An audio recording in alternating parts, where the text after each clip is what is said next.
Salut tout le monde. Aujourd'hui on va reparler de Goldorak, car il y a beaucoup de nouveautés qui sont parues depuis que j'ai fait ma première vidéo. Donc c'est une mise à jour de celle-ci. Et je vais en profiter pour corriger les erreurs qu'il y a eu dans la première vidéo et apporter des éclaircissements sur certains points. Car il y en a, ils ont du mal. Si c'est pas dit ou montré dans l'animé, ils n'arrivent pas à concevoir certaines choses. Et je vais rajouter plein de petites infos, de grosses anecdotes, et certaines dont vous n'êtes pas prêts à entendre, qui n'étaient pas dans la première vidéo. Je vais écorcher des noms, si c'est le vôtre, désolé, et dites-vous, il y a plus grave dans la vie. Donc on va commencer avec les coms et les MP que j'ai reçus le plus depuis le 5 octobre 2021, la nouvelle BD de Goldo. Elle est faite par des Français, dont Xavier Dorisson, qui est le scénariste de l'album, Denis Bajram à l'histoire et à l'illustration, Alexis Santenac aussi à l'illustration, Brice Cossu à l'illustration et Yoann Guyot à la colorisation. Elle est sortie le 15 octobre 2021, éditée par Kana, avec une magnifique version collector qui m'est passée sous le nez alors que je l'avais précommandée. Merci aux pignoufs qui l'ont pris en multiples exemplaires pour la revendre ensuite à des prix délirants sur le bon coin. On ne vous aime pas. Qu'est-ce que raconte cette BD? Elle se passe après la fin de la série télé, la guerre contre Vega est finie, nos héros de fort sont repartis sur leur planète et les autres essayent de vivre normalement. Mais un dernier Golgoth vient attaquer la Terre et le seul espoir c'est Goldorak. Voilà un résumé sans spoiler, allez lire cette BD, elle est géniale. Si vous êtes ici, je pense que c'est fait. Et les auteurs, bon ben c'est cool, hein, mais on en veut encore, hein, nous laissez pas comme ça, faites-nous un tome 2. Après, notre ami Actarus apparaît dans la BD Récréa 3, sous le patronyme Actarustre. Il est accompagné des autres personnages des animés des années 80. C'est une BD parodique, sortie le 2 juin 2021 chez Soleil Pop. Scénarisée par Silix, dessinée par Yokman et colorisée par Lily. Et ils ont fait un tome 2 le 4 mai 2022. Qu'est-ce qu'il se passe dans ces deux tomes? En résumé, Actarustre est un ennemi redoutable pour les Véglans, et il est également connu pour être un grand séducteur. Lorsque Candide arrive, Actarustre essaie de la séduire, mais il doit faire face à la concurrence d'Albatar, un corsaire de l'espace. Malgré les efforts de ses ennemis pour le détruire, Actarustre reste infatigable et continue de détruire les robots envoyés contre lui. Les leaders des Véglans cherchent alors une solution pour l'éliminer, pendant que Candide soutient Actarustre et qu'Albatar a du mal à accepter sa popularité grandissante qui pourrait en faire le plus grand héros de l'univers. Ces deux BD sont vraiment pas mal, je vous les conseille fortement. On continue avec Shonen Avenger, sorti le 26 octobre 2022 chez Delcourt, entièrement fait par Zemial. C'est aussi une version parodique, sous forme de strip humoristique, un sketch par page. Actarus n'est pas le seul, il est avec tous les héros des animés de l'époque. L'histoire, résumée rapidement, c'est les vilains de différents animés qui s'allient pour vaincre nos héros, mais c'est compliqué pour eux. Nos héros s'allient de leur côté pour lutter contre la menace qui n'est pas très menaçante. Allez lire cette BD, elle est géniale. Et je remercie Zemial de m'avoir fait un magnifique dessin en dédicace dans ma BD, un gros merci à lui. J'ai vraiment apprécié mon dessin d'Albator. Et en plus avec ma petite affiche, génial, merci. Il existe une autre BD, format parodique, entièrement sur l'univers du Grand Cornu cette fois, nommée Gagorak, sortie en janvier 2018, faite par Cyril Munaro. C'est une BD qu'il avait faite en 1991, qu'il a refaite pour la sortir chez Manga Comics. L'histoire, c'est les forces de Vegag qui veulent conquérir la Terre, mais le prince de Faible est là pour la défendre, grâce à son Gagorak. Même s'il n'est pas très motivé, ses ennemis, Minus, Hydarbos et le grand Stratépépère, lui envoient un Gugut pour tenter de le vaincre. La bataille s'annonce épique avec tous ces noms bizarres impliqués. Mais la vraie suite officielle de Goldorak est sortie en 2004 avec un scénario de Go Nagai et les dessins de Kazuhiro Ochi. Et elle se nomme Dynamic Heroes. Pourquoi ce nom? C'est parce qu'il n'y a pas que Goldorak. Il y a tous les personnages les plus connus de Go Nagai qui se rassemblent pour se battre contre les méchants revenus pour un dernier combat. C'est une histoire racontée sur 4 tomes et c'est sorti en septembre 2022 chez Isan Manga. Et c'est Jérôme Wiki et Jean-François Dufour qui s'occupent de le mettre en français. Ils publient 2 versions, une avec les noms en VO et une avec ceux en VF. Et c'est en cours de parution, pour l'instant, il y a 2 tomes de disponibles. Pour les bouquins, nous avons un livre de développement personnel, et pourquoi pas, sorti en janvier 2023 chez Opportun. Agir et penser comme Goldorak, écrit par Pascal Tosi. Il va vous aider à développer votre Goldorak attitude grâce aux leçons de vie du vaillant guerrier. Si vous l'avez, dites-nous en com s'il est bien. Ensuite, on a Goldorak, le choc de la guerre totale, sorti en septembre 2022, écrit par Pierre Bagné chez Entremis. Le bouquin parle de la violence du conflit, des incohérences, voire des aberrations flagrantes, souvent cocasses que l'on ne voyait pas quand on était jeune, mais font tâche quand on revoit l'anime adulte. Après ça, on trouve Goldorak et Gonagai, écrit par Jérôme Wiki, un des traducteurs de Dynamic Hero, sorti chez Fantasque. Il revient sur les œuvres de Gonagai, qui n'a pas fait que Goldorak et Mazinger, c'est une biographie de l'auteur. Puis on a Goldorak, l'aventure continue, sorti en septembre 2018 chez Presse Universitaire François Rabelais, écrit par Marie Pruvost de l'Après et Sarah Hatchwell, et un collectif d'auteurs. C'est une analyse et une interprétation de Goldorak à travers d'autres médias comme le cinéma, l'art, la culture et bien d'autres. On passe aux figurines, je vais en mettre pas mal, mais je vais forcément en oublier. Il y en a de trop, mettez celles que j'ai oubliées en commentaire, et j'en parlerai dans une éventuelle partie 3. Là, c'est surtout celles que j'aime et celles que j'aime pas, comme ça, c'est clair. On commence par Abyss-Style avec sa figurine de Goldo sur sa soucoupe que je possède. Il y a aussi une version Black and Gold et une version Full Black de disponible. Après, ils ont sorti un nouveau Jumbo, le même que celui de notre enfance. Moi, je l'ai pas eu. Je le voyais chez mes potes. En fait, moi, j'avais le Poppy, qui lui, au moins, il avait la soucoupe. Il reproduit bien le vintage, il est magnifique. Mais bon, trop cher pour mon porte-monnaie, mais il plaira aux collectionneurs. Abyss-Style vont sortir un Actarus super bien fait en septembre 2023 à un prix abordable, que je vais me prendre. En plus, je l'ai vu à la Camocom de Dijon sur le stand de GL Cargo, toujours un plaisir de discuter avec toi et Harlock Toshiro d'ailleurs. Elle fait le taf et la boîte est bien jolie, donc ce sera dans ma collection. Il y a une version Bandai HG Grandizer Infinitissime qui est une maquette à monter soi-même. Je me la suis prise aussi et franchement c'était un plaisir à la monter. Elle fait vraiment son effet, dommage qu'il n'ait pas aussi fait la soucoupe avec. Il y a la version de Hachette qui est finie. Elle rend pas mal, mais là aussi le prix est ouf. Faut pas la faire tomber. Moi j'ai pas fait cette collection, j'ai pas la patience, c'est trop long. J'aurais préféré aussi qu'il soit plus articulé, mais il rend vraiment bien quand même, ne vous inquiétez pas, elle est superbe.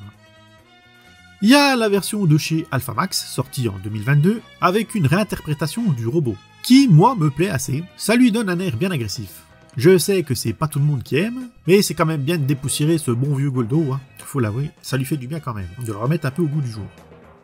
Ensuite, on passe au truc hors de prix que peu peuvent acheter, la statue UFO Robot Goldorak d'Oniri. Elle est belle, une tête un petit peu bizarre sur les photos, mais elle a été modifiée. Ils ont aussi fait un Actarus au 26e qui a l'air magnifique. Il y a la statue de Toy Toy, UFO Robot Grandizer. Celle-là, elle est belle. C'est un peu réinterprété, mais je trouve que c'est super bien fait. On monte dans la gamme de prix avec la statue Goldorak et Actarus de Cartoon Kingdom. Il y en a pour 2500 €. Elle est massive et superbe. Il y a des effets un peu bizarres dessus, mais ils ont écouté les fans de Goldo sur ce qui allait pas et ils ont tout corrigé. Allez hop, on redescend dans les prix. Mais pour des trucs qui restent chers, surtout vu la tronche que ça a. Chez Evolution Toy, ils ont sorti le Venusiac. Il est en métal et plastique. Sur la photo, on dirait du bois qui a été peint. Pour plus de 200 balles, c'est pas top, je trouve.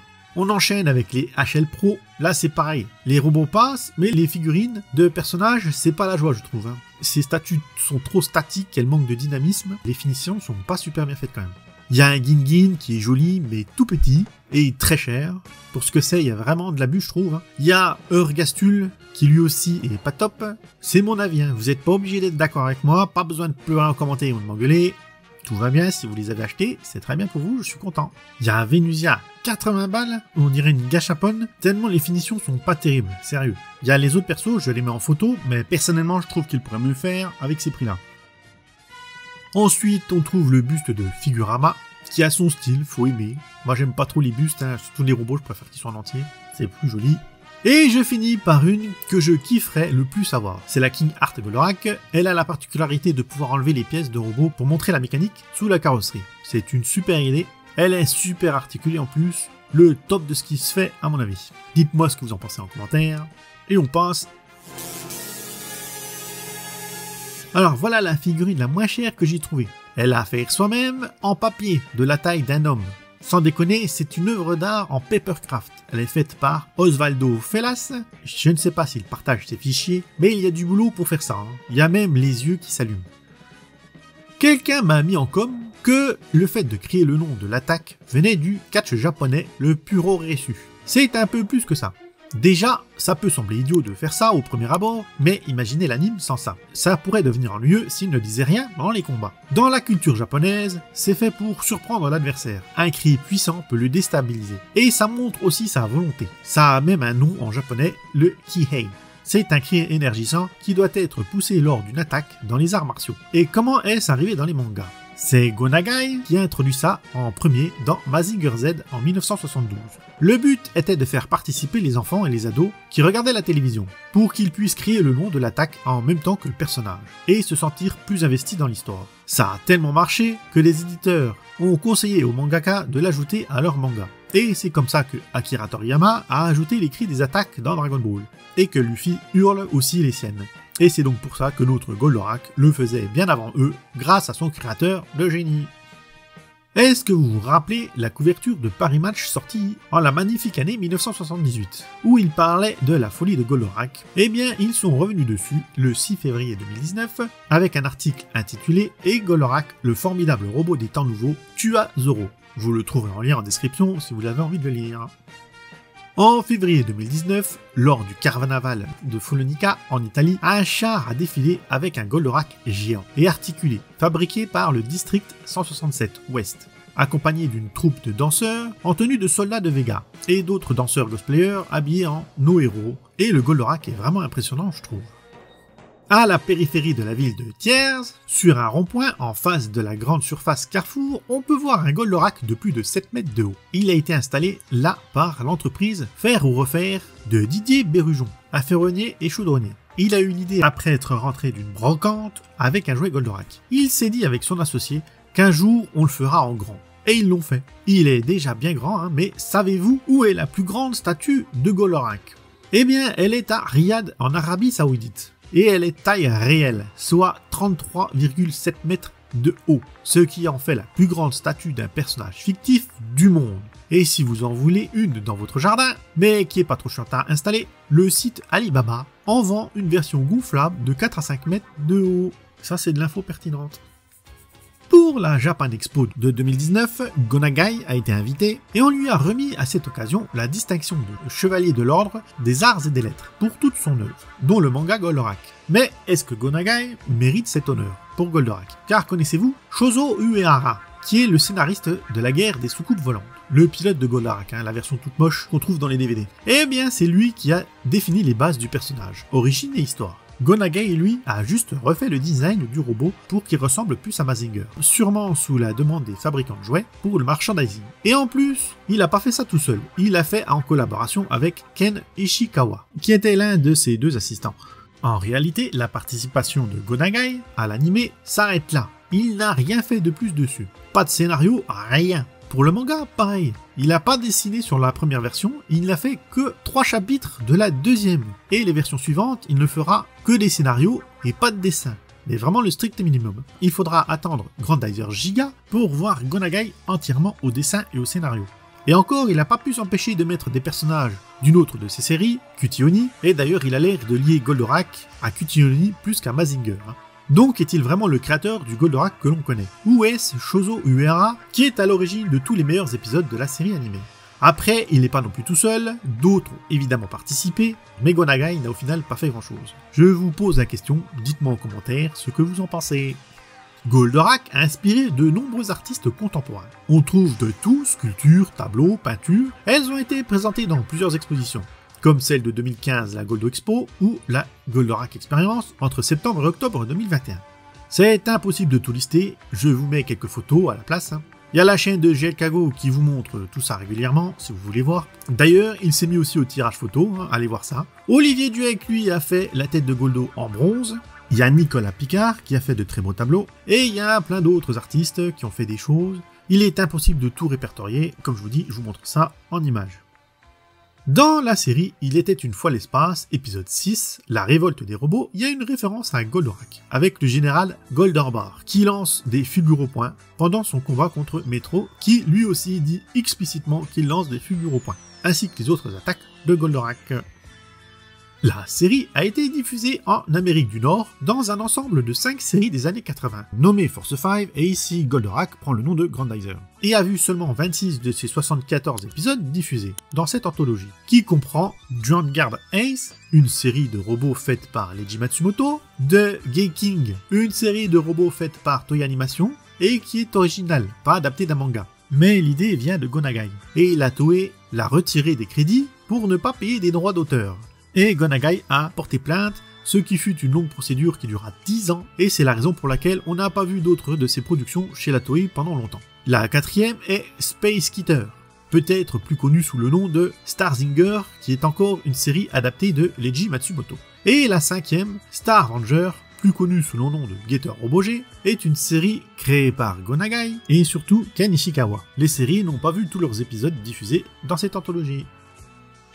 La série a été diffusée sur la chaîne GMA fin 70. C'est une chaîne philippine. C'est la quatrième série de robots à passer là-bas. C'était diffusé à la télé tous les jeudis soirs à 18 h. Mais hélas, les enfants philippins ne verront jamais la fin, car la série fut interdite aux enfants, sûrement due à la fameuse violence qui nous fait bien rire maintenant. Il ne leur fallait pas grand-chose aux parents de l'époque. Dernière anecdote sur les diffusions étrangères, elle est passée au Liban début des années 1980, et elle fut la première série animée à avoir été complètement traduite en arabe, et comme en France, là-bas, elle a cartonné, parmi les enfants, les ados et même les adultes. On fait un tour par les fans d'animation, avec Hutchman Studio qui a réalisé 3 bandes annonces en CGI sur l'anime Goldorak, le tout en français entre 2016 et 2018. Et Tana Productions, eux, ont fait un court-métrage humoristique en live action, mais ce n'est pas disponible en français, et il n'y a pas de sous-titres, mais on comprend facilement ce qu'il se passe à l'écran. Riccardo Corsi, lui, a sorti un remake d'une scène de combat de l'animé en version CGI de 2018, pour les 40 ans de Goldorak, et c'est super bien fait, on croirait le futur jeu vidéo qui va bientôt sortir. Fuma Project, qui est un motion designer de son petit nom Denis, a fait une bande-annonce de ce qu'il verrait de Goldo en 3D CGI avec des petits passages pris dans des films. C'est un français et son travail est vraiment top. Il y a Luigi Stella, un artiste 3D italien, qui fait lui aussi des petites vidéos sur Goldorak. Elles sont d'une qualité assez bluffante. Il y a déjà 6 clips de disponibles sur sa chaîne et en plus, il y a les chansons réorchestrées. Allez voir ça, tout est en description comme d'habitude. Et on commence par un fangame créé sur le jeu Creative Dreams de Media Molecule. C'est un jeu où on peut créer tout plein de choses, comme dans Little Big Planet. Le tout est en 3D, super bien fait. L'auteur de ce jeu, c'est Blee Gaming. On passe à un autre fangame, celui de Samuel, Goldo Fight. C'est un jeu 2D à l'ancienne. Il est très bien fait, et il était jouable à la Camocom de Dijon si vous y êtes allé. Et il est disponible gratuitement, et jouable sur navigateur. Je vous mets le lien en description, amusez-vous bien. On passe au jeu Mazinger Z, que j'avais oublié dans l'autre vidéo. Il est sorti sur borne d'arcade en 1994, et le jeu est développé par Banpresto. On peut piloter Goldorak, c'est en scrolling vertical, comme le jeu de Samuel. Et ils l'ont ressorti au mois de mai 2023 sur Switch et PS4. Et il y a le jeu que tout le monde attend, qui sort en 2023. Édité par Microïd et développé par Android, nommé Goldorak, le festin des loups. C'est un jeu style action-aventure, où là on va piloter le robot dans des combats nerveux au vu des vidéos qui ont été postées. On pourra aussi piloter la soucoupe porteuse et même l'ovéter. On pourra améliorer les attaques, voir des lieux mythiques de la série ainsi que les ennemis. Et cerise sur le gâteau, il y a les musiques de l'anime. Attention, c'est un jeu d'un petit développeur, hein, pas un AAA. Il est vendu que 50 balles, donc restez conscient de ça. Ne le comparez pas avec un Assassin's Creed ou un Red Dead Redemption, ça n'a aucun sens. J'en reparlerai dès que je mets la main dessus. Si vous voyez la vidéo après sa sortie, recherchez sur la chaîne ce que j'en pense. Il y a la version collector vendue avec une figurine qui fait débat. Oui, les astéroaches sont épaisses. Après, comme d'habitude, l'aiguille et les couleurs, hein. Elle est quand même sympa, je trouve. Le prix du collector, ça c'est autre chose. À savoir qu'il n'y a pas que la figurine dedans, et personne n'est obligé de le prendre. Donc je reviens sur les erreurs qui se sont glissées dans la première vidéo. Alors oui, c'est Alcor qui a construit l'Alcorac. Par contre, il faut vous faire à l'idée que Procyon l'a aidé. Je sais que c'est un dessin animé, que c'est pas toujours réaliste, et qu'il y a plein d'incohérences, mais c'est pas de patrouille non plus, hein. Faut pas exagérer. Vous voyez vraiment le mec construire tout seul avec ses petits bras musclés un engin d'une taille pareille, faire tout de A à Z, les soudures, le pliage, la tôle, l'électronique, et tout le reste. Sérieux, c'est pas l'ovéter là. Le machin fait à la louche 15 mètres de long, pour 30 mètres de large et 90 tonnes. En plus, pourquoi Procyon le regarderait comme un con, hein, sans l'aider? C'est débile. Alors oui, c'est pas montré, mais il n'y a pas besoin que tout soit montré pour comprendre. Et au passage, il marche avec la même énergie que Goldorak, que Procyon a appris à utiliser sur Goldorak. Et il est fait en super alliage New Z comme Greg Mazinger. On passe au gros morceau. Qui a construit ce foutu Goldorak? C'est pas Vega, c'est une erreur de l'AVF. Sinon, pourquoi les mecs en reconstruiraient pas un autre? Ça n'a pas de logique si c'est eux qui l'ont fait. Il est fait par les scientifiques de Fort, ça c'est sûr. Il y a juste quand il a été fait qui est flou. Au Japon, il n'y a même pas de débat si on prend en compte les mangas. Goldorak est la divinité gardienne de la planète Fried, vous me saoulez pas avec ça. Mais en fait, c'est un robot hérité de la civilisation préhistorique qui a été transmis à la planète Fried depuis le sommet de la civilisation Sigma, il y a des centaines de milliers d'années. Voilà l'histoire qui est dans la majorité des mangas, c'est décrit comme ça. Je vous mets une vidéo de JL Kago qui explique tout ce qu'on sait à propos de ça. Et les VF de l'époque sont pas réputés pour leur exactitude, donc voilà. D'ailleurs, c'est Doug Fried, prononcé Fried, mais c'est écrit partout Flied, qui est aussi valide. Donc je vous laisse vous écharper avec les Flied, les Fried, car ça n'a pas d'intérêt. Et en plus, on s'en fout, car c'est Actarus.bar. On passe à une autre erreur toute bête que j'ai dite. J'ai dit que Fossorak est piloté par Venusia, me suis trompé. Simple faute d'inattention, c'est Phénicia qui le pilote, et Alcor l'a piloté aussi. Et Cosmorak, j'ai mis la photo des 3 personnages, mais je ne les ai pas tous nommés. Donc, les 3 pilotes sont Alcor, Venusia et Phénicia. Voilà, ça c'est rectifié, parce que les photos ça vous suffit jamais. On m'a mis un bon com pour les mangas, me disant il y en a plusieurs. Je vous les ai montrés dans la vidéo, et ils sont tous vrais, tous validés par Gonagai. On m'a dit le premier est vrai. Ben non, Gonagai n'a rien fait dedans, à part un peu de scénar. Le deuxième, il a au moins dessiné. Sinon, le vrai est Grandizer Giga. Ça, c'est la vision de Gonagai sur Goldorak. Oui, ça n'a rien à voir avec la série. Je sais, c'est dur à comprendre, mais c'est comme ça. Pour lui, la série n'a rien à voir avec sa vision de Goldorak. C'est comme ça. La planète des méchants, c'est pas Vega. Je l'ai pas précisé, donc on me l'a dit. J'ai vu le dessin animé, même s'il y a des coquilles dedans, je le sais. Donc la planète, c'est Stikades. Vega est le nom du grand stratégaire, et grand stratégaire est son titre ou son grade. Et je dédie la vidéo à Octan, le 4e assistant de Procyon, qui est souvent le grand oublié de cette série, donc on lui rend hommage à cet homme de l'ombre qui a sûrement fait beaucoup de choses pour Goldorak. Il y a un jeu de rôle officiel qui est sorti sur les robots de Gonagai. On y trouve évidemment Goldorak, c'est fait par des Italiens de chez Alpha Game. Le jeu s'appelle Dynamic 100, il y a une vidéo en playlist qui en parle, allez la consulter si vous voulez en savoir plus. Il y a un bloc de 2 timbres qui est sorti en octobre 2021 chez La Poste, et il y avait aussi de disponible une version avec une feuille qui résumait l'histoire de la série et l'histoire de la diffusion en France. Récemment, ils ont aussi sorti des briquets, des caleçons, des porte-clés. Chez la boutique Nous sommes des héros, vous pourrez trouver des montres, des bagues, des colliers et plein de petits bijoux. Pareil, allez voir leur site si vous voulez en savoir plus. Je mets des photos de ce qu'il y a, comme les verres à moutarde d'Intermarché, ainsi de suite. Il y a le Blu-ray édition collector limitée avec la soucoupe qui est sortie en octobre 2017, avec une version non censurée de l'anime. Sinon, il y a le coffret normal. Si comme moi vous l'avez loupé, dites-le moi en com. On m'a dit en commentaire que j'avais oublié le CD de 2004, Grandizer. Donc je vous le mets là, mais moi je vous avais mis dans l'autre l'édition Eternal de 2013, qui m'a l'air plus complète. Enfin bref, j'ai rectifié l'erreur, vous avez vu la version de 2004. Pour les musiques, donc il y a le chanteur du générique en version italienne qui a repris la chanson pour la faire en une version ballade. Le groupe québécois Yellow Molo a repris la chanson thème de la série sur leur album Mini Melo, paru en mai 2001, et ils en ont fait une version ska. Le groupe Los Gonococos a sorti un titre en 1980, Goldorak Lou Larzem. C'est une chanson où ils appellent Goldorak à venir sauver le Larzac et c'était disponible en 45 tours. Enrique Fort, qui est le premier à avoir chanté le générique de Goldorak, a sorti en 2018 un remix nommé Goldorak 2.0, où il reprend son titre À court vers nous, Prince de l'espace, en version techno. Et il a mis 4 versions différentes de cette musique sur YouTube.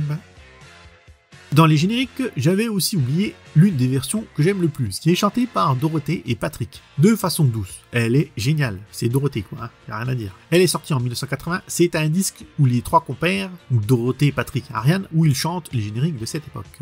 Le groupe de métal Asteroach vient tout juste de sortir le retour de Goldorak en bonne version métal qui décoiffe. Et ils ont aussi fait d'autres animes, je vous invite à les voir. Stefano Ergolino est un Italien qui a fait plein de reprises de musique, dont celle de Goldorak, évidemment en italien, mais il n'y a pas que ça sur sa chaîne.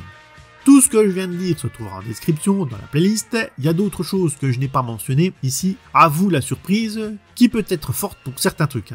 D'ailleurs, vous y trouverez une musique russe. Dites-moi en commentaire si vous trouvez une ressemblance avec une autre musique. Bon, je marche le travail, vu que c'est évidemment sur le thème de la vidéo. On passe à la future série. Donc Gonagai a annoncé un retour de la série pour 2023. Il y a un mini teaser de disponible que vous voyez à l'image.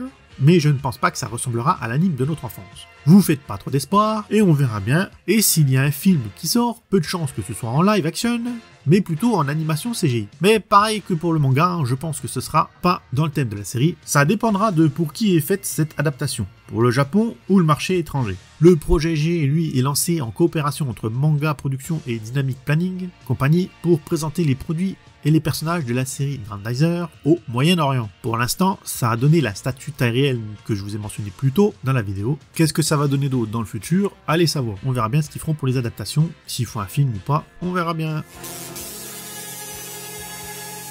Tous les gens que j'ai mentionnés dans cette vidéo, vous trouverez les liens vers leur chaîne en description, ainsi que les sites où j'ai pris mes infos, plus la grosse playlist qui va bien avec toutes les vidéos et plein de génériques divers et variés dedans, ainsi que la playlist des musiques de la série. Allez voir tout ça, c'est du lourd pour les fans.